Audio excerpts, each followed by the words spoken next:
In the autumn of 2010, our brigade was running a routine training lane in the National Forest east of Mount Rainier. It was a quiet stretch of road that climbed through a narrow cut locals called Shadow Pass. Nothing special on paper, a simple rise. A single curve. Thick woods on both sides. I was a scout on the quick reaction team waiting below the pass. We were parked on a gravel pullout, engines off, rain tapping lightly on the roof. The air smelled of wet pine and warm metal from the trucks. My men sat low in their seats, relaxed but alert the way soldiers get during long pauses. The first patrol had gone up about 20 minutes earlier. They were supposed to check in by the time my watch hit 2200. The net stayed quiet, no calls. No updates, only steady static mixed with the light patter of rain. Nothing about it felt dramatic at the time, just a simple delay on a simple night. I did not know yet how fast it would turn. Before we start the video, hit the subscribe button to support the channel. It only takes a second. I came into that rotation thinking it would be like every other field week we had done in the Cascades.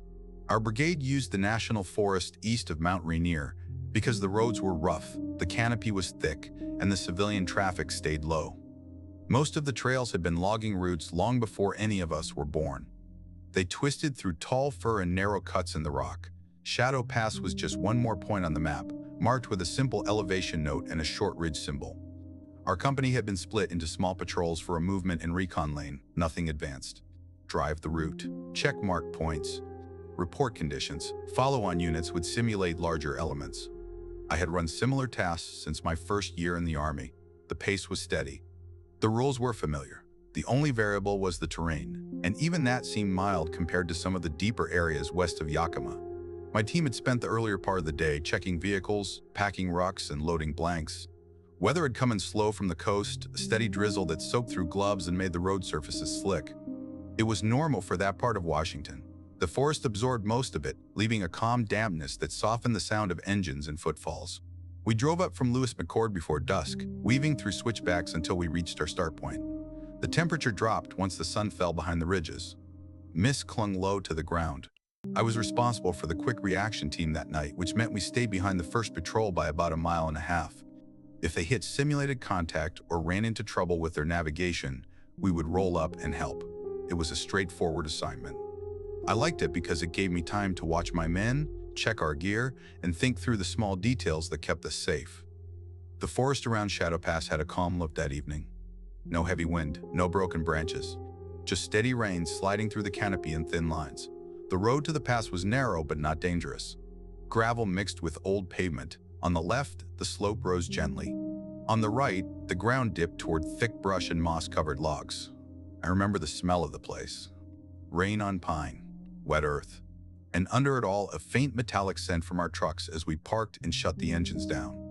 There had been talk earlier in the week about that area having strange radio dead zones, but that was common in the mountains. Geography created pockets where signals bounced or faded. The cadre had warned us not to trust GPS alone and to keep map and compass ready. I did not think much about it. Many of those warnings were part of every mountain lane. The first patrol, 4 men in their Humvee, left our position just after 2140. Their headlights cut a narrow path through the fog as they went up the incline. I watched their taillights disappear behind the curve. They were good soldiers, steady and experienced. The kind of group you trusted to move through any piece of rough forest road without confusion. Our part began with waiting. My driver, a quiet kid from Oregon, checked the radio every few minutes.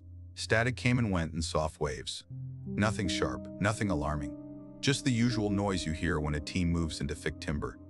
My gunner leaned back in his turret harness, eyes half on the ridgeline. The younger scouts talked in soft voices, mostly about food. It was the kind of moment where boredom feels like a blessing. I stepped out once to stretch my legs. The mud held my boots for a second before releasing. That metallic smell hung in the air again, but I assumed it came from the radiator warming off. Most of us were used to those scents after long hours in these trucks. Nothing stood out as unusual. The check-in time passed slowly. I glanced at my watch more than once. 2200 came and went without a call. I tried the net myself, speaking the patrol's call sign. Only static drifted back. It felt normal at first. Not every check-in hits the mark. Terrain causes delays. Sometimes a team pauses to check a map or adjust gear.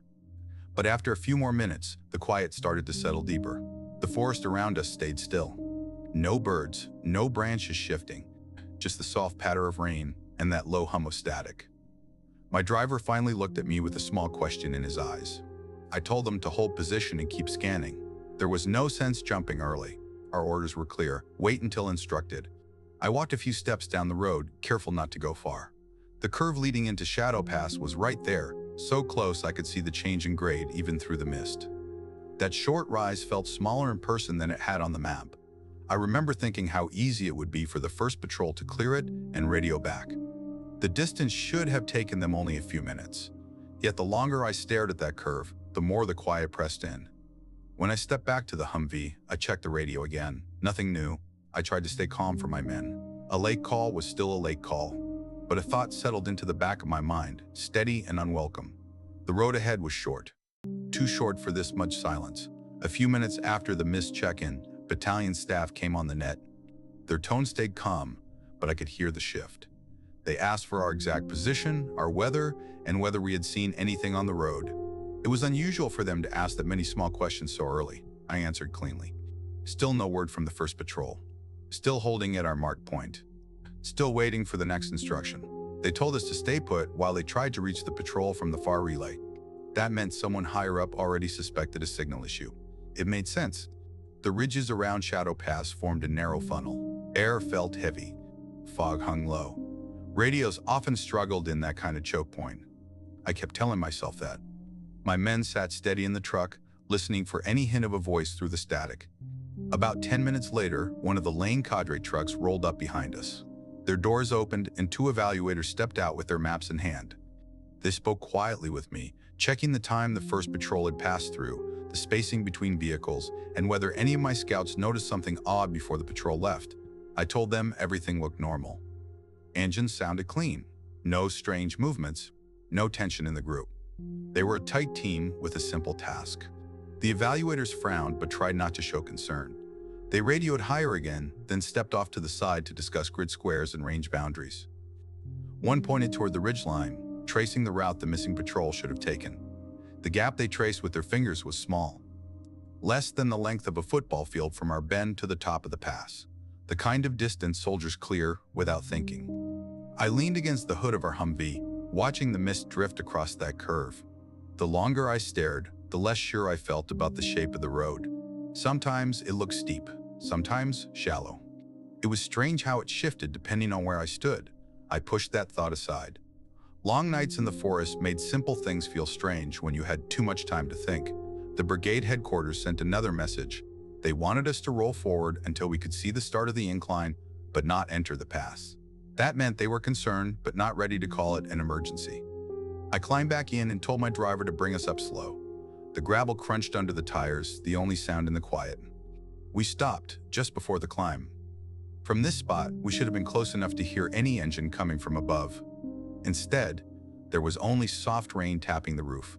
The air felt cooler than before, as if the pass held its own temperature.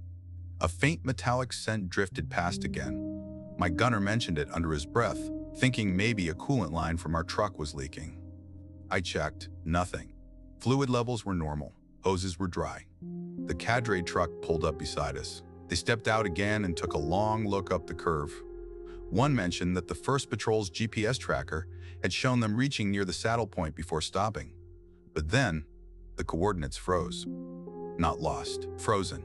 No drift. No bounce, just fixed in one spot without movement or signal drop. That was harder to explain. We waited for direction. More time passed. No word from the missing team. At this point, even the cadre looked uneasy. They requested permission from battalion to send us up the pass. The answer came back quick. Negative. We were not to enter until they confirmed one more sweep from the higher relay. While they waited, I walked a few steps off the road to stretch. The forest floor felt soft underfoot. Moss covered most of the ground, bright even in low light. Water slid quietly between the roots. A single drop hit a branch near me and made a sharp metallic ring, almost like water falling on thin metal. I looked up, thinking maybe an old sign or cable hung in the trees. There was nothing.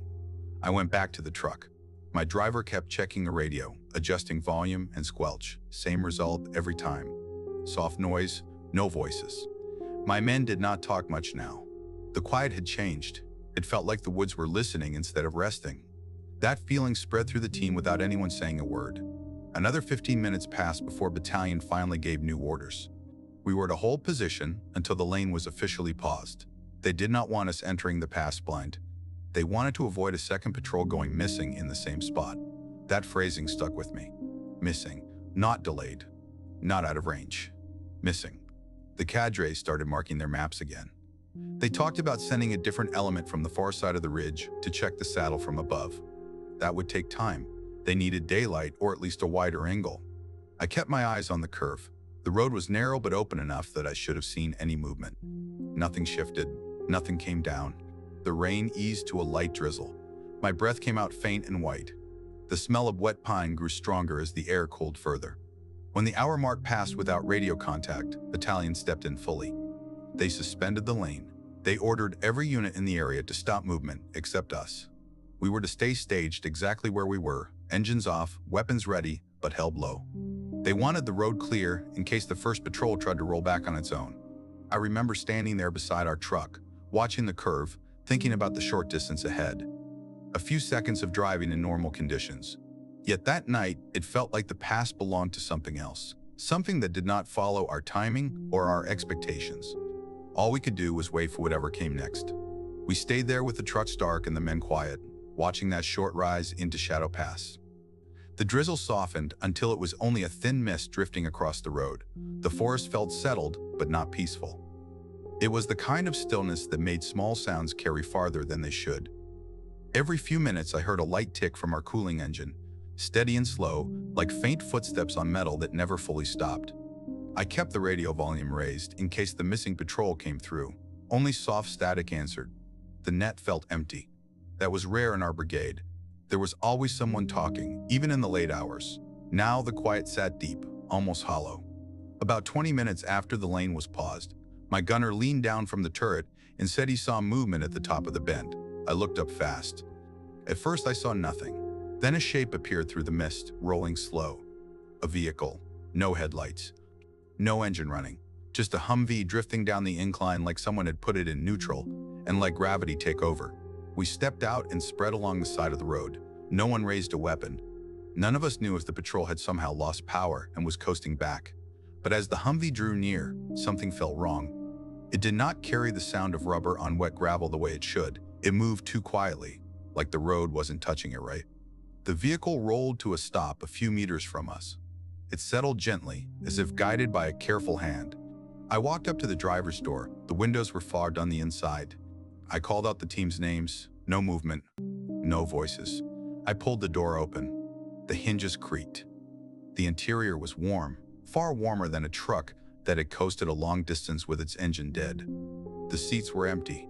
Weapons were racked in place. Radios were on, but hissing. Personal gear sat exactly where it should. Everything looked untouched except for the smell. The air inside held a stronger version of that metallic scent we had noticed earlier. Sharp. Not coolant. Not fuel. Something else that stayed in the back of the throat. My driver checked the engine. It felt warm, like it had been running just moments before. But there were no fresh tracks behind the truck. The mud carried no marks leading from the pass down to us. It was as if the vehicle had been placed there instead of rolling under its own weight. The cadre came forward fast. They stepped around the Humvee, checking serial numbers, snapping photos, and calling higher. Their voices had changed now. Short and clipped. They kept their faces calm, but the worry sat clear in their eyes. This was no longer a simple radio issue. Battalion gave their next order quick. They wanted us to hold the area while they redirected another patrol from the far ridge. Then, after a long pause, they added one more instruction. We were to prepare to move up the pass on foot if needed. Their tone told me they did not want that. But they were running out of choices. I gathered my team beside the truck. Their faces stayed steady, but I knew each man felt the weight of what we had found. An empty Humvee was something you did not ignore. Vehicles did not return on their own. Engines did not stay warm without reason. Mud did not give up its tracks unless something interfered. We waited for the green light to move. The forest around us felt tighter than before. The mist seemed to settle closer to the ground. The same slow ticking reached my ears again, not from our truck this time, but faint and distant, like a cooling engine somewhere up the pass. I could not explain how it carried through the trees that far. The cadre asked if my team felt ready for a push. I told them we were. It was the truth, but it sat heavy. We would be walking into a place where a full patrol had gone silent in minutes. The distance ahead was still short, maybe too short for what had happened. Battalion finally cleared us to move. We were to advance carefully up the road, but stop before the saddle. Mark everything. Report any sign. Do not separate. Do not rush. I nodded, signaled my men, and stepped toward the bend. The gravel under my boots felt soft, almost light. The air shifted slightly colder. The smell of wet pine thinned while the metallic scent grew sharper. The mist ahead thickened just enough to blur the next few meters. As I crossed into the curve, I felt something I had not felt all night. The sense that the forest was not watching us anymore. It felt like it was waiting. We moved uphill in a slow line, rifles low, eyes shifting between the ground and the tree line. The mist thickened around our ankles and rose in thin bands across the road. Our boots made soft impressions in the mud. Each step felt steady, yet the distance did not feel like it changed. The curve ahead stayed near, but never close enough to touch. I kept my pace even. My men followed quietly. No one spoke unless needed. The only real sound came from our gear brushing against our vests and the faint breathing of the forest around us. The deeper we went, the more the metallic scent returned. Thin at first, then sharp enough to make us check our trucks again, even though they were far behind us now. We reached the top of the first rise after a few minutes. The pass opened slightly, leaving space for an old turnout on the left. Moss-covered broken concrete barriers there, half sunken and cracked, almost swallowed by the ground. It looked like something meant to control traffic long ago. A rusted metal pole leaned against a tree, still holding a bent chain. That was not part of any training lane. It felt older than any of us. I signaled one of the scouts to mark the position. He dropped a chem light by the barrier and logged a grid. The glow cut through the fog in a small circle. It looked out of place in the quiet woods. The road ahead narrowed again. On the right, the slope fell sharply, disappearing into thick fir. A damp breeze moved through the branches, carrying the smell stronger this time. It lingered like warm metal touched by rain, the kind that sticks to gloves after working on an engine. A few meters past the turnout, one of my men pointed at something near the ground. A boot print, clear and sharp. It matched our missing patrol's tread, but 10 steps forward, the impressions faded as if the mud had stopped taking weight. The ground looked normal, moist, soft. It should have held every step. Instead, it went blank without reason. We took photos, logged the spot, moved on. The road straightened slightly, enough for us to see farther into the pass. I kept scanning for any sign of the missing patrol. Gear, tracks, anything. Halfway along the next stretch, we spotted something hanging from a branch about shoulder height. A glove, standard issue. Mud-stained but dry inside, as if it had not been lying on the forest floor. It dangled there by one finger, swaying gently, though the air around it was still. I had my men check the GPS again. Our location matched the map, but the distance we had traveled did not line up with our watches. The incline should have taken us only a few minutes. It felt much longer. My driver whispered that his pace count had doubled. None of us wanted to think too hard about that. We kept pressing forward. The mist grew thin in some spots and heavy in others, rolling across the road in low drifts. The trees stood close together, almost uniform in height, their trunks dark with moisture. Every now and then, I heard the faint ticking again. Not from us, not from any engine. It sounded farther off, somewhere deeper within the trees, steady and patient. A few more steps brought us to a bend where the road widened slightly. An old warning sign lay half buried in the mud face down. I reached down and flipped it carefully. The lettering had faded, but part of it read, restricted area and old government numbering. Nothing connected to our training block. Someone had placed it there years earlier, then forgotten it. My gunner moved to the edge of the road and scanned up the slope with his light. He froze for a second. I followed his line. There were impressions in the dirt above us, deep tire marks sagging under moss and new mud. Not recent, but not ancient either. They belonged to vehicles heavier than Humvees, older convoy trucks maybe. They cut straight across the slope in a path that did not match any current road. I wrote down the position. The air shifted colder around us. The scent came back again, thicker than before. For a moment, it almost stung like heated metal after rain hits it. I breathed slow and steady, trying not to let it get into my head. Up ahead, the trees opened just a little around the saddle point. That was where the missing patrol's GPS had frozen. The place was small, A short stretch of flat ground before the road dipped down the far side. It should have been simple. Walk in, look around, call back. But as we stepped toward it, the forest pressed in harder. The sound of ticking drifted again, faint but closer. Not loud, just steady, like heated metal in a cooling engine somewhere out of sight. I stopped the team and looked back the way we had come. The chem light near the turnout was nowhere in view. The curb behind us should have been visible. Instead, the mist hid everything, thick and unmoving. My watch said only a few minutes had passed since we left the vehicles. It did not feel that way. I turned back toward the saddle. Something about the air changed again. The rain eased until the woods felt dry. The water still dripped from branches. The smell settled low, almost like a thin cloud around our boots. Then one of my scouts called out softly. He had found an empty magazine on a mossy rock to the left of the road. No signs of struggle, no prints. Just a clean, unused mag sitting where no one would place it during a normal patrol. I took it, turned it in my hand, and felt the same cold weight I felt when the empty Humvee rolled down to us earlier. All these pieces were small. None of them explained anything alone. But together they pointed toward a place that was not following the rules we trusted. I told the men to tighten up. We were close to the saddle now, close to where the first patrol had last been tracked. The quiet felt deeper. The road felt longer. The forest watched us in a way I could not shake. We kept moving forward, each step taking us toward a point we could not turn away from, even if every instinct warned that something ahead was not finished with us yet. The saddle opened in front of us as a flat patch of ground no wider than a small parking lot. The road leveled out, then dipped away into darkness on the far side. The mist thinned just enough to show the shapes waiting there. 3 vehicles, all from the missing patrol. They sat angled along the right side of the pass, close to the drop. No crash signs, no skid marks, no broken branches. They looked as if someone had guided them off the road and lined them up with care. Their doors were closed, their lights were off. Their antennas pointed straight up like thin shadows. I raised a hand and slowed the team.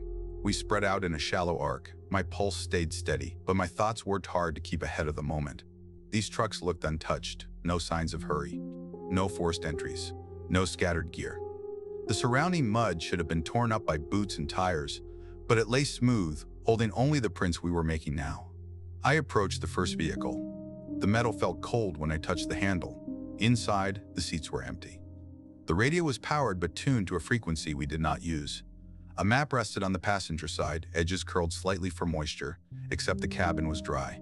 Too dry, as if the air inside had not shared the same rain we had walked through. One page caught my eye. A ridgeline was circled in red. Shadow Pass.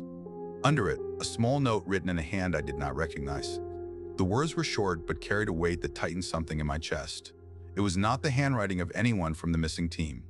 The second Humvee held more of the same. Weapons racked. Gear untouched. Warmth on the dashboard even though the engine was dead cold. A faint metallic scent mixed with something drier. The kind you smell in old storage rooms. At the third truck, something different waited. A rifle jammed between the rear door and the frame, wedged hard enough that the door could not fully shut. Whoever put it there had done it in a hurry. I tested it gently. The weapon was stuck, as if placed there and then forced tight by something shifting afterward. One of my scouts scanned the tree line with a light. The beam passed over the rocks above us and stopped. He whispered for me to look. Shapes stood along the ridge, quaint, still, too straight to be branches. Yet when we checked with thermal, nothing showed. Only cold patches the size of people, pockets where the heat should have been. The air felt wrong, not heavy, not thin, just wrong, like the space between the trees was stretched. A slight tremor ran through the ground under my boots, quick and light, almost like the settling of a truck engine cooling after a long drive. The ticking followed a moment later. Not loud, not close, but steady, always steady. I marked the last vehicle and called it in. The net cracked with static, then cleared for a moment, just long enough for battalion to hear the basics. They asked if we saw any sign of the patrol. I told them no. They told us to stay sharp and wait for further instruction. When the message ended, the silence returned so clean it felt placed there. I looked around at the trucks, at the road that should have been simple, at the forest that felt like it shifted behind us while we weren't looking. We had reached the last known point of the missing team. Their vehicle stood waiting with no explanation, but the men themselves were gone without a trace. Not scattered, not injured, not hiding, gone. And something in the air told me they had not decided it on their own. I stepped back from the third vehicle and tried to piece the scene together. 3 trucks. No struggle. No tracks. No sign of a fight or panic. It felt like the patrol had been lifted out of their seats without touching anything around them. That thought sat heavy, but nothing else fit the picture. My team stayed tight, scanning slowly. One of the scouts checked his watch twice, frowning. I asked what was wrong. He said the hands had stopped for a moment, then jumped forward on their own. I looked at mine. The second hand stuttered once before settling. I tapped the face. It kept moving, but not cleanly. The mist around the saddle drifted in thin strands, forming shapes that shifted when seen from the corner of the eye. I kept telling myself it was just weather, yet the forest had a pattern to it now, like something was moving inside the fog with purpose. Nothing clear, nothing solid. Only the sense of attention centered on the narrow ground where we stood. We circled the vehicles one more time. The mud still showed only our prints. No one from the first patrol had walked away. If they had, the road would show it. Even soft steps leave marks on wet ground. Here, the surface stayed smooth, except for the places retouched. A faint breeze passed across the saddle. It carried the metallic scent again, stronger this time, as if it had been sitting in the still air waiting to drift down. It mixed with the damp smell of the trees and settled low, right at boot height. I breathed through it slow, steady, trying not to show the discomfort. I checked the far end of the pass. The road dropped into a darker stretch of timber, the kind where light thins even though the canopy is not thick. I felt a pull in that direction, the kind that comes from unfinished orders. Battalion had not told us to push ahead, and everything in my gut told me to stay inside the saddle until we had new instruction. One of the scouts lowered his light and said he heard something on the far slope. Not movement, not voices. A soft pattern, almost like metal cooling. Gentle, even, coming and going at the same pace each time. By now, that sound felt like part of the place itself. A rhythm the forest did not try to hide.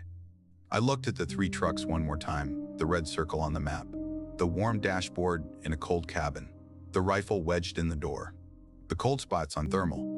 Every detail pointed to a moment the patrol never finished. Something had broken the chain between what should have happened and what had. Battalion finally called in again.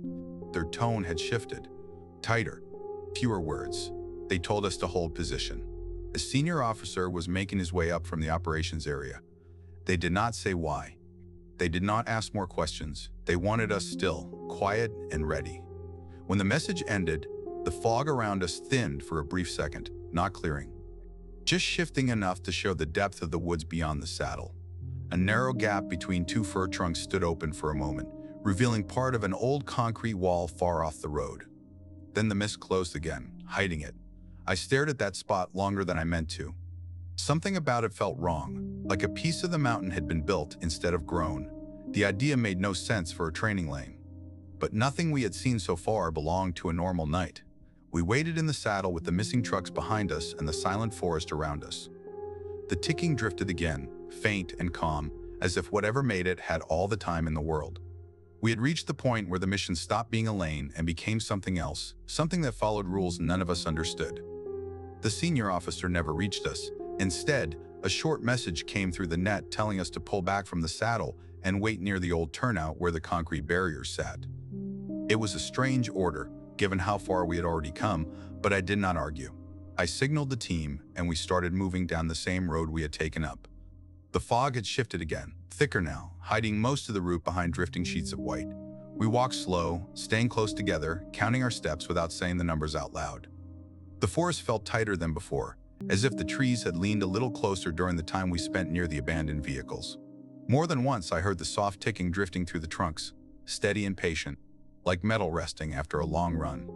No echo, no source, just there. As we moved, the road felt longer than it had on the way up.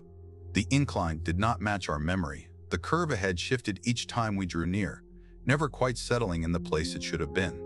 My eyes kept checking the edges for the calm light we had dropped earlier, but nothing showed. The beam of my flashlight reached only a short stretch in front of me before the fog swallowed it. The metallic scent returned in uneven waves, brushing across us in thin patches like something drifting just above the ground. The air grew colder without warning. I kept telling myself this was just mountain weather playing tricks, but the men around me had gone too quiet. They felt it too. We reached what should have been the midpoint, where the broken barriers marked the old traffic stop. except they were not there. The ground held no sign of them. No concrete. No moss-covered shapes. The entire turnout was gone, as if it had never existed. I called a halt and scanned the area again. A faint glow appeared to our right, low to the ground. For a moment, I thought it was the chem light we had dropped, but the color was wrong, dimmer, more faded. When we moved toward it, the glow thinned and drifted apart like dust catching weak light. My stomach tightened. Places do not shift like that. Roads do not rearrange themselves. Landmarks do not vanish in minutes. Battalion called again, their voice faint through the interference. They told us the senior officer was already above the pass and could not see our lights. That made no sense. We had not moved far. They asked for a flare if we needed marking. I almost fired one, but something in me said no. The fog felt too thick. The darkness too ready to swallow anything bright. Before I could answer the message, the radio hissed hard, then cleared with a voice none of us recognized. It was short, a single phrase, spoken in a calm tone that did not belong to anyone in our brigade. Then the line went dead. We froze in place. Every man looked at me, waiting for direction. I had none. A dull vibration passed through the ground, gentle but steady, like a distant engine idling beneath the soil. The ticking followed again, closer this time. I turned toward the slope on our left. The fog thinned just enough to show shapes among the trees. Not people, not vehicles, just dark silhouettes where the forest should have been clean. They did not move, they did not shift. They simply stood in the mist, far enough to blur, close enough to sense. I told the team to fall back in a straight line, slow and controlled. No running, no breaking formation. We turned toward the road behind us, but the path had stretched again. The grade had changed. The slight downhill was gone, replaced by a long, flat stretch that did not belong on that mountain. I forced myself to keep walking. The men stayed tight behind me, boots pressing into ground that felt softer with each step, like the forest floor underneath had risen to meet the road. Then the fog opened for a moment, not clearing but shifting, showing the outline of something across the pass. A bunker. Concrete walls built into the rock. Fresh weld marks on an old steel door. I had not seen it before. It should have been impossible from our position. Yet it stood clear for a heartbeat, solid and heavy, like a piece of the mountain had been cut open and given a door. The moment the fog closed again, the road beneath us felt different, harder, flatter. I realized we were no longer moving toward the turnout. We were drifting toward the saddle again, pulled by the shape of the ground.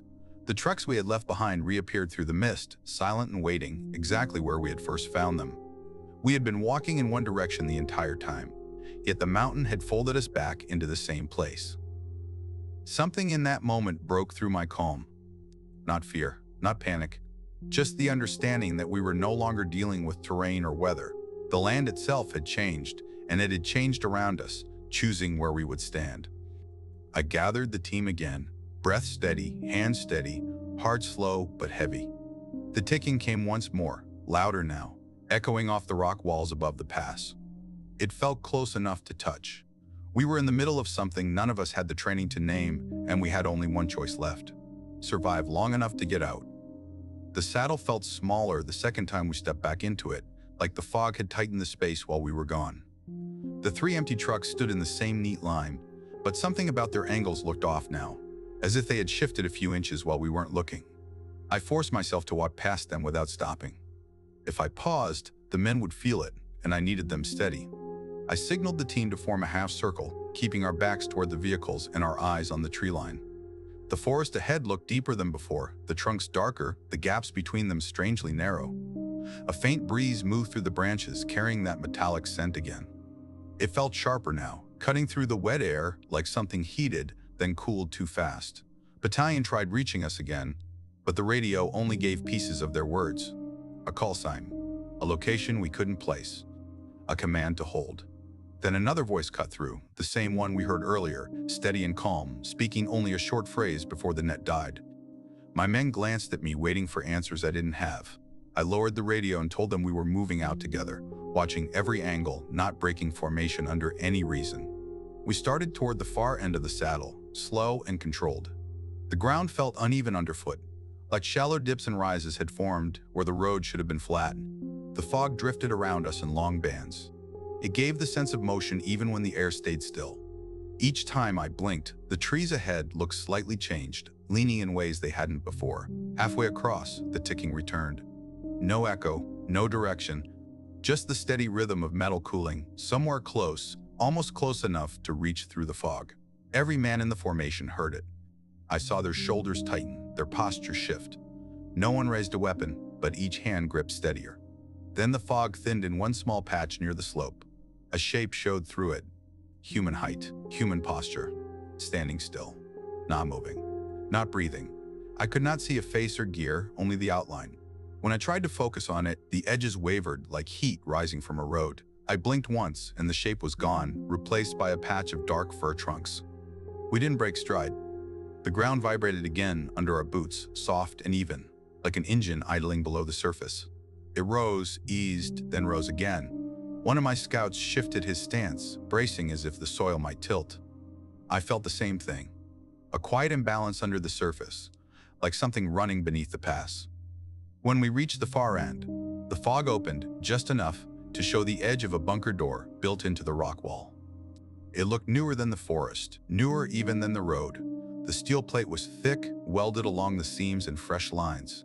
Droplets of rain clung to it without sliding down, as if the metal held them in place. Above the door, a faint outline of an old radiation symbol sat half-buried under soot and moss. I had never seen any bunker marked on our maps. No mention in briefings. No warnings. Just a door that didn't belong on a training route. I stepped closer and felt the air grow warmer, like a heater running from inside the rock. No wind carried the warmth. It came straight from the door itself. A single drop of water fell from the overhead ridge and struck the metal. Instead of a soft splash, it made a thin metallic ring, sharp and clean. Behind me, one of the men whispered that the trucks had shifted again. I turned. He was right. The 3 Humvees no longer lined up as before. The spacing had changed. Not enough to shout it, just enough to notice. The formation had tightened, like they were closing toward the center of the saddle. I checked the mud. Still no fresh tracks. No signs they had rolled or slid. They had moved without moving. The fog pulsed once, faint but visible, like breath pushing outward. The metallic scent surged with it. The ticking kept its rhythm. My men stepped back in unison, waiting for my next call. I looked at the bunker door, then at the 3 empty trucks, then at the forest that seemed far older than the roads built through it. Something here had been buried long before our training lane was marked. Something had tied this ridge to old convoys, sealed warnings, and decades of silence. And whatever it was, it had taken a full patrol without leaving a mark.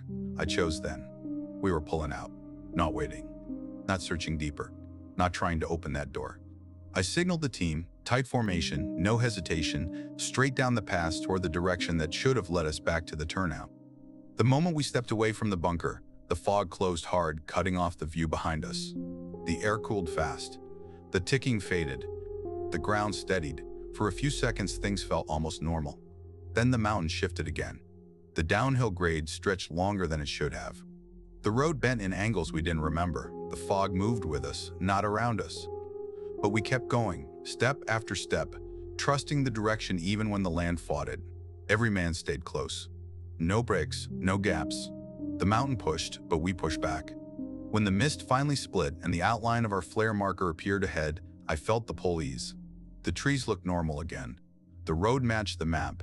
The air smelled only of rain and pine. We had broken free, but not because the mountain led us. We had forced our way out. We reached the lower stretch of the road just as the fog thinned enough to see our own trucks again. The cadre vehicle waited there too, doors open, lights off, the evaluators standing outside with their maps held close to their chests. They looked at us the moment we stepped out of the mist. Their faces shifted when they counted my men. They already knew something was wrong. I gave a quick report, keeping it clean. 3 vehicles found. No personnel, no signs of movement, no injuries on our side. I left out the parts that made no sense until the officer in charge asked for them. When I mentioned the bunker, the radio interference, and the strange shifts in distance, they did not react. They only wrote notes, short and clipped, as if recording facts without meaning. More vehicles rolled in from the command post. A medical team checked us for exposure, dehydration, and shock.